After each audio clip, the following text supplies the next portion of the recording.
Hello everyone, today I'm going to paint a 4.5-inch stone using some of my favorite things from Happy Dotting Company. I used their 4.5-inch mold to make the stone. I have several videos on how to do this. Just pick the material you want to work with and check out the video. I'll link all those helpful videos and all the supplies to this video down in the description so you can just watch and chill and know at the end you can go down to the description and find everything you need. I'm going to be using Happy Dotting Company's new erasable marker. I'm really liking it so far. For my guidelines, I'll be using this 4.5-inch flexible stencil. I really like this stencil. You can use it on all sorts of things. Now, I'm not sponsored by Happy Dotting Company, nor was I paid to say any of this. Ever since I started dotting, the first thing that I found when I looked up dotting was Happy Dotting Company. Their products are really great. The owner is amazing. You guys will like these products. I'm also going to be using these cool tools from Happy Dotting Company. I'm going to use the refill that came with the erasable marker. I put a little bit of painter's tape around it and it fit perfectly in my compass. I'm going to make a 1 centimeter circle in the middle so that my dotting tool knows exactly where to go. Okay, all the boring stuff is done. Let's get to dotting.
Oh, you guys, I'm having so much fun playing with these metallic gradients. I really hope you like it.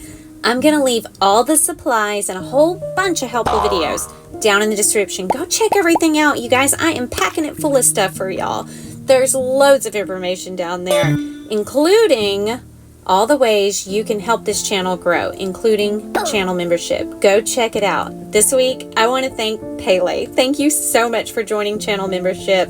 If you need anything, just holler.